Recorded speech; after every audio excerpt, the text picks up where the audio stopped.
Hello. So for today's video we are going to see the user defined function in SQL Server and indexes.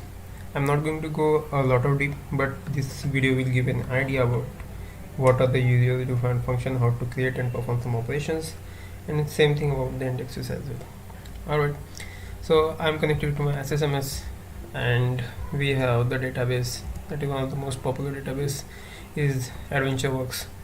So the recent version of AdventureWorks I have. So let's just quickly jump on to the UDF. If you want to see UDF that is already connected, you can go into the programmability, see the functions, and you can see table value function, scalar value function. Okay, so I believe these are two mostly used UDF in the SQL Server. So first of all, let's talk what is the UDF. Okay, so like function in programming languages, SQL Server define functions accept parameters to perform an action or calculation and return a result as a value. The return value can either be single scalar value or a result set. Okay, so let's talk about what are the scalar value function. These scalar functions in the SQL are used to return a single value from a given input value.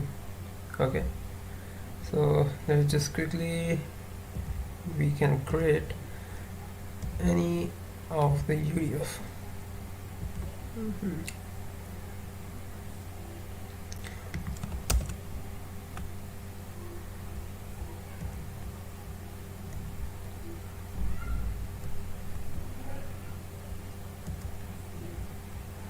Alright, so the syntax is like, you can say create function, you can call it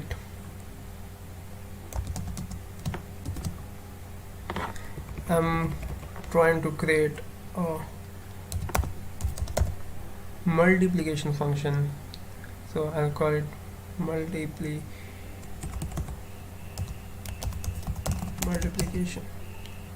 Okay, and now we can pass the parameters for two numbers. If I want to pass two parameters, I can say a and data type is int, next is b and it is int as well.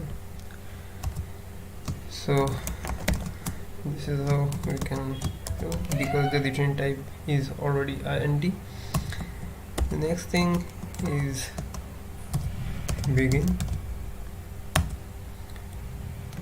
so this will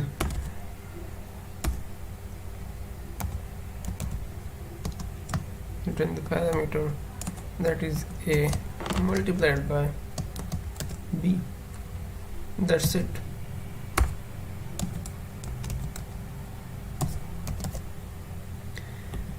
So this is how your multiplication function will be created. You can just pass it, see if this is good, and you can execute it.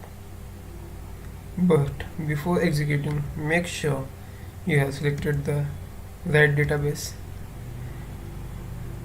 In the case if before executing you are using this command, use AdventureWorks, so I would recommend not to use this, because this won't allow you creating the function, because it says the create function must be the first statement to your query base. That's why I recommend you to select the database first and then exclusively execute this statement.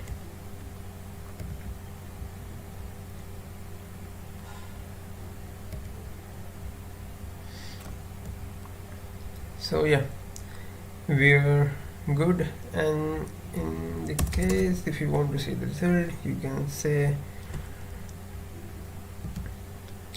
we can refresh this first of all and see if there is anything we have.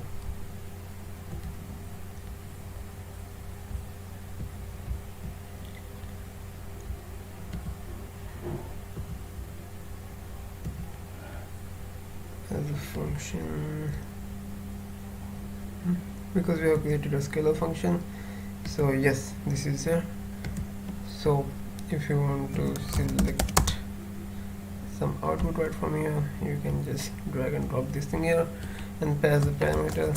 Let's pass it 3 and 4, and you can say the result. So this is how you can create a scalar function. Let's talk about the table value function. So the table value function is simply that return a table data type, and it can also accept a parameter. So this can be inline or multi-line statement. Alright, so creating this, what I can do, let's just go to new query editor window. You can select a join statement. For that I will use a design query inheritor,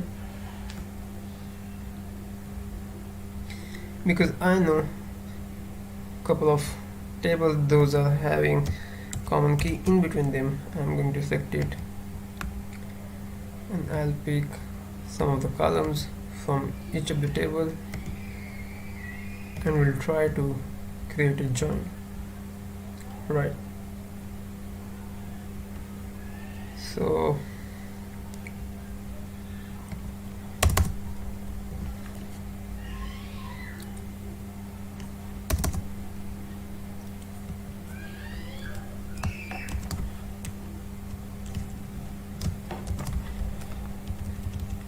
you can use the same commands to create a function. You can call it as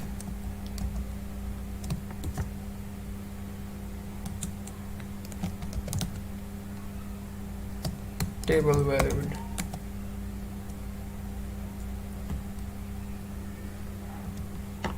function. That's it. Right, and here the parameters. I will pass some of the columns as a parameter. So let's pick this one. I will call it as BEI, and let's consider this thing. I will call it as a Z. So before going further, let's just give it a data type, and I will call it as right, because I know it will behave as a float. So let's give it a data type float, and yeah, the same thing, it will return a table. So you need to now we are good. So this will return a data type as a table.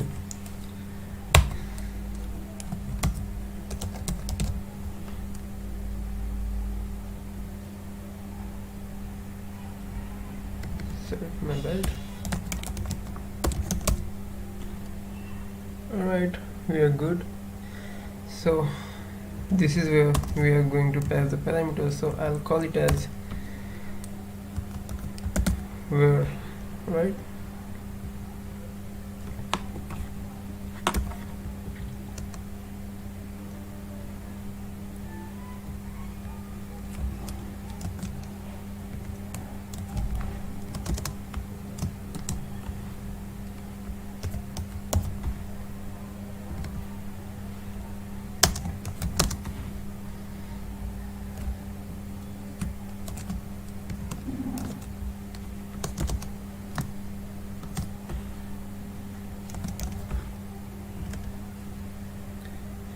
So I think we are good to create this.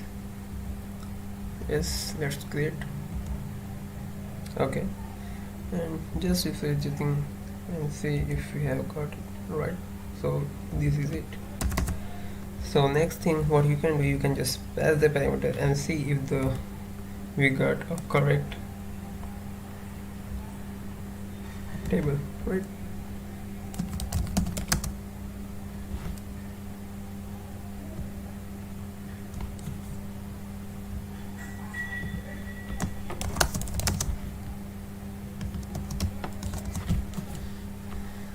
Let's say business entity ID is equals to 30 and that is equals to 1.43.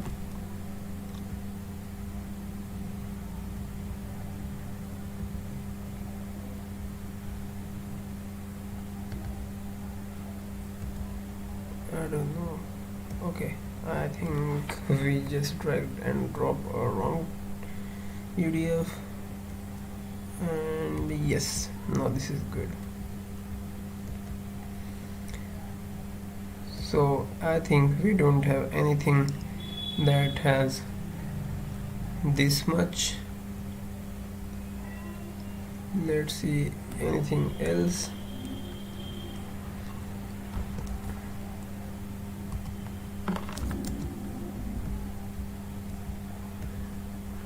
Or we can just see the table, and if it has anything as a rate, and we will pick the same thing.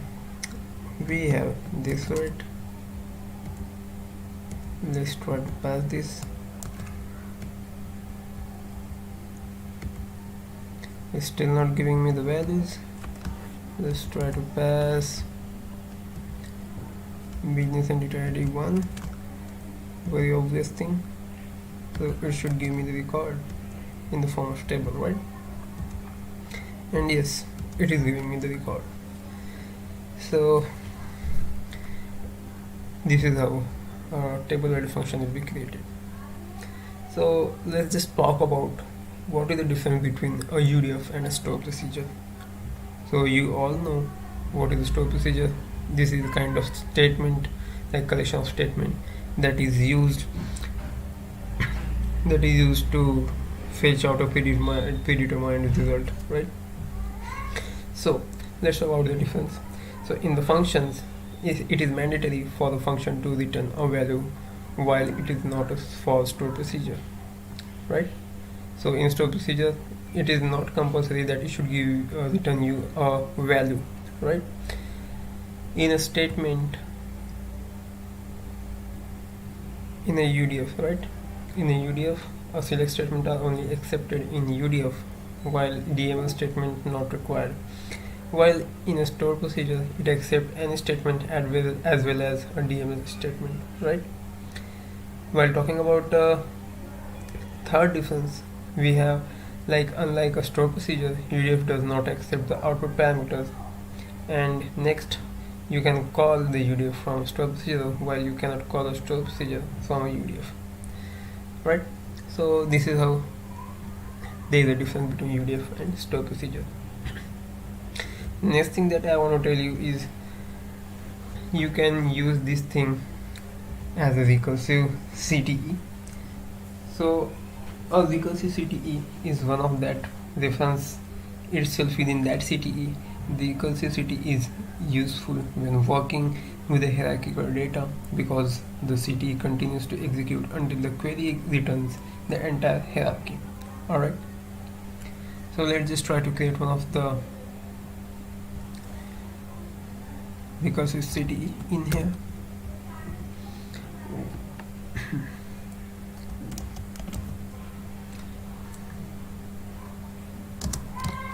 Let's call it with CTE. I have misprinted the name, CTE.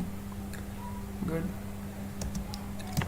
As of now, I don't know the parameter name that is going to return, so let's just see something that what we have.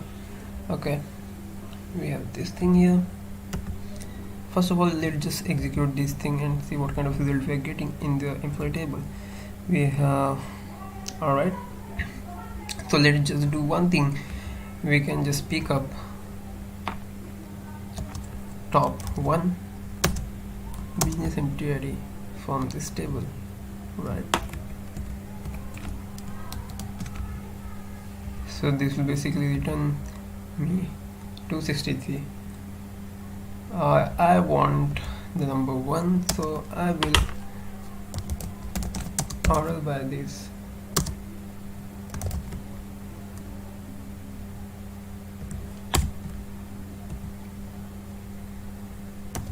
Business entity ID, let's call it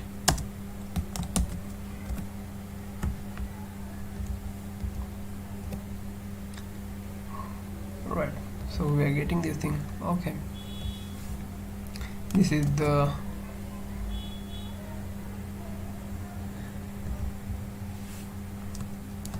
one of the result we wanted. Okay, so to use a recursive city, what we will do, we will take a recursive statement and we will union this thing with the current statement. Okay,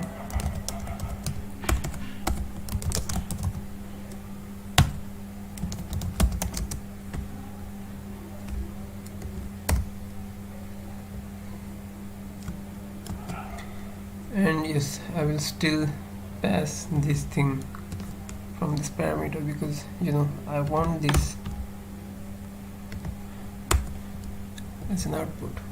Okay, so let's just select this thing plus 1. This will work basically as a loop.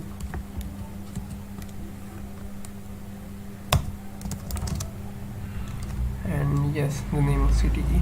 So basically this is picking up the every business entity number from this and it will add +1 until that. I will give the condition right over here. I'll call it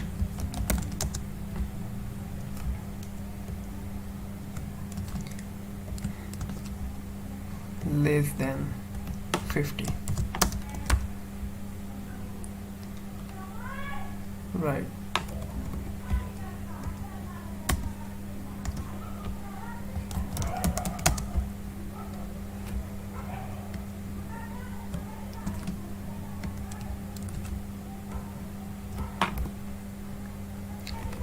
Right.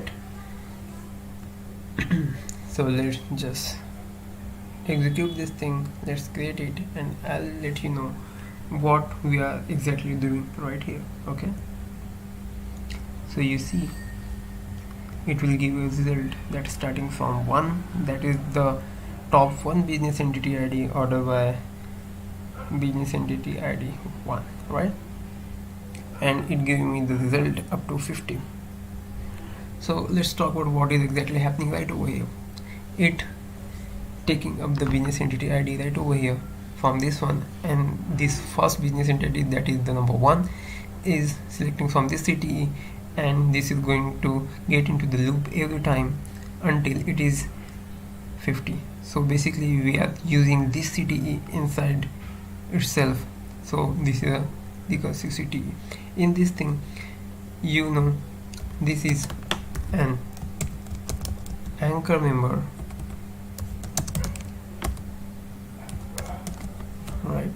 Because this is taking an anchor value for the CTE, and this one we can call it as a recursive member, right? And because this thing is terminating everything, we can call it terminator. So this is how you can create a recursive CTE. Yeah, definitely it's not going to execute alone because CTE only execute along with the create statement that is in one block, in a one batch, right? Yeah, this is how it's going to do. Next thing that I'm going to talk about is a cross apply and outer apply. So the cross apply operator is semantically similar to a inner joint. The cross apply operator returns only rows from one table expression, that means in its final output, if it matches with the next table expression, right? So let's just see the store procedure we created previously. Yeah, not the store procedure. I'm going to see the UDF. My bad. Yeah, this one. So as I know, it is selecting the values from two tables at least. The one, this is the employee table, and second one is the employee pay history table. The parameters, I'm talking about the parameters. Okay, so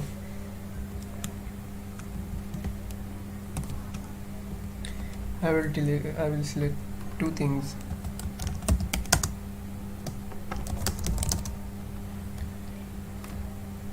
First is this table, I'll give an alias as E, and I'll create an inner join for, because we are picking up two values from two different tables, right?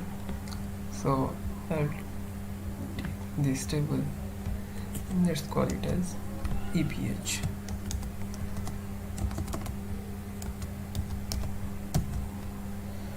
So the common key is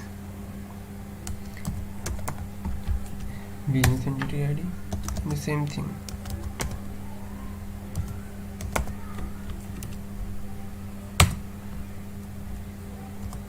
Now we will use the clause apply.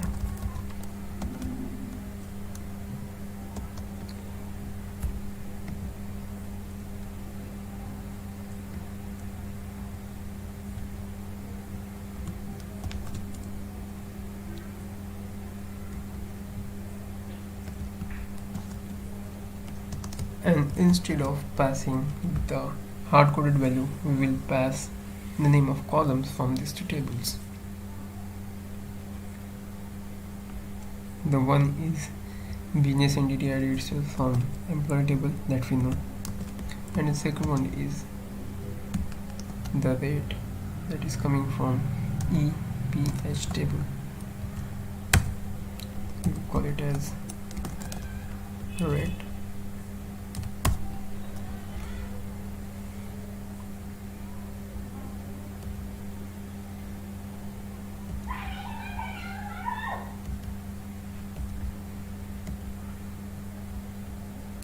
So if you see, this is how it will give me the results.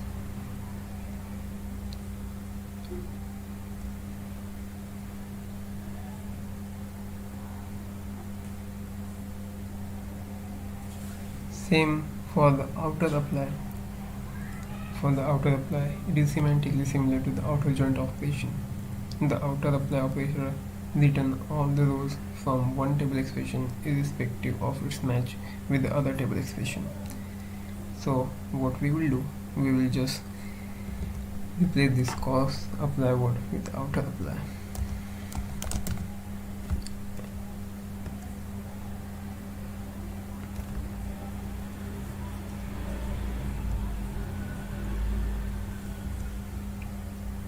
So you see, right here we are getting two different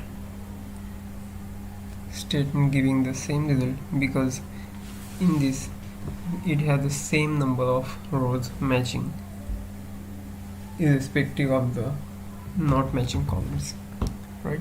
So this is how a cross apply and an outer apply will work. So let's finally talk about the indexes, right?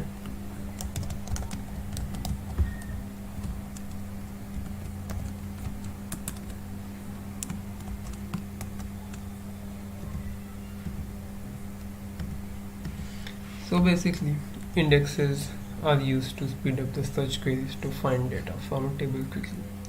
Indexes are created on tables and views similar to an index that you find in a book, right? So let's just start creating it. I'm gonna close everything right over here.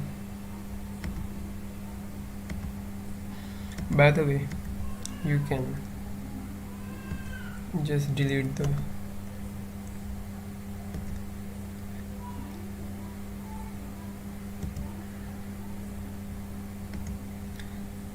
So this is how you can drop a function using the command or by using Object Explorer as well.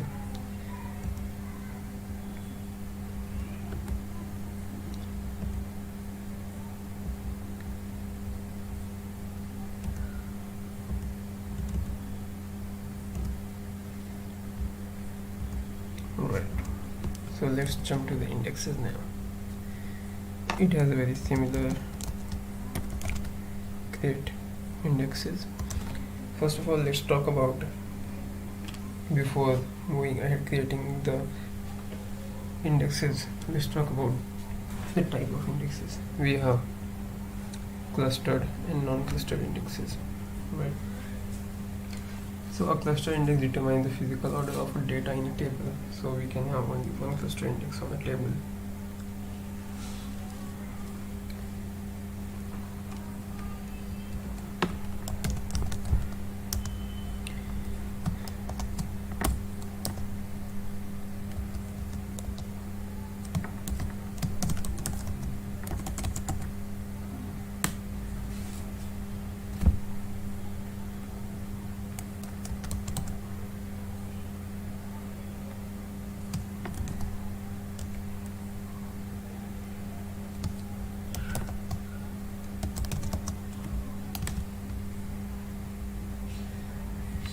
we will create it on the table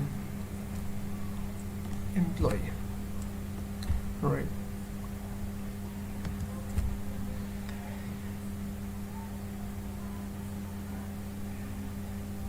Yes, so we miss to provide the name of column.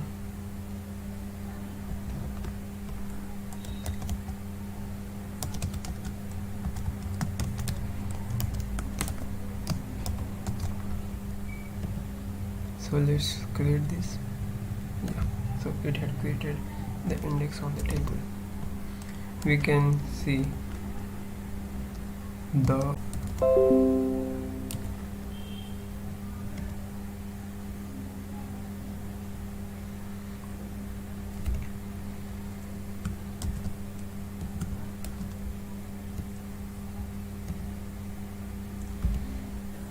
so you can see the all indexes created on this, and the one we created is a non-clustered, right?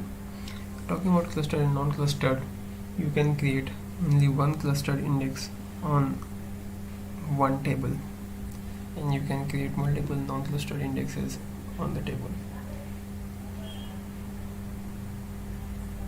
In the case if you want to create a cluster index, you can use a keyword as clustered, and for non-clustered you can create a word like non-clustered, right? Talking about the cluster index, a primary key constraint create cluster index automatically if no cluster index already exists on the table, right? So we will take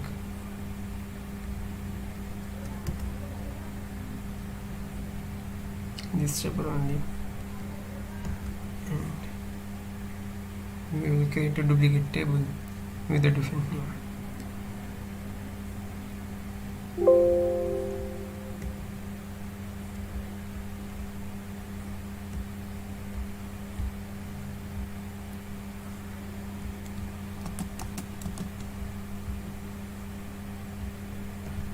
We'll just call it as primary key.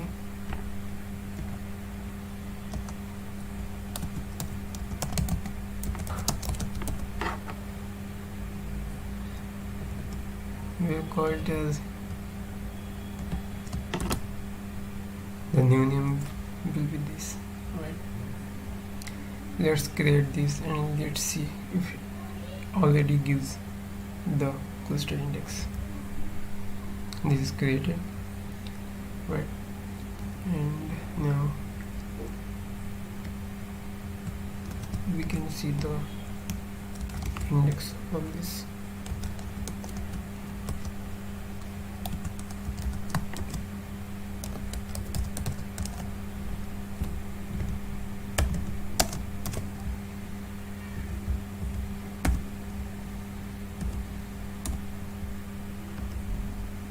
Right, so along with the primary key, it created a clustered index on this primary key, that is the business entity ID. Alright, so the cluster index maintains the physical order of store record according to the index column. So you have seen the index that I have created on this. Let's talk about index little bit more. The index that can create a multiple column, so we can call it as a composite index, right? So while you can creating an index, maybe it is non-clustered, so you can include more than one column inside it. Okay, so only one cluster index on one table and more than one non-cluster index on a table you can create, right? A non-cluster index have a structural difference from the data rows. It is analogous to an index in a textbook where the index is stored in one place and the data is stored in another place. A non-clustered index contains the non-clustered index value, index key value, and each key value entry has a pointer to the data row that contains a key value. A non-cluster index requires additional storage and it is stored separately from the table. A unique index. We have seen that this is a unique, right? So what is unique? A unique index used to enforce the uniqueness of a key value in the index. By default, the primary key contains a unique clustered index. Uniqueness is a property of an index, and both clustered and non-clustered indexes can be unique. To ensure a unique check-in, that table that has an employee cannot have the same first name and last, that can create a non-clustered index for this.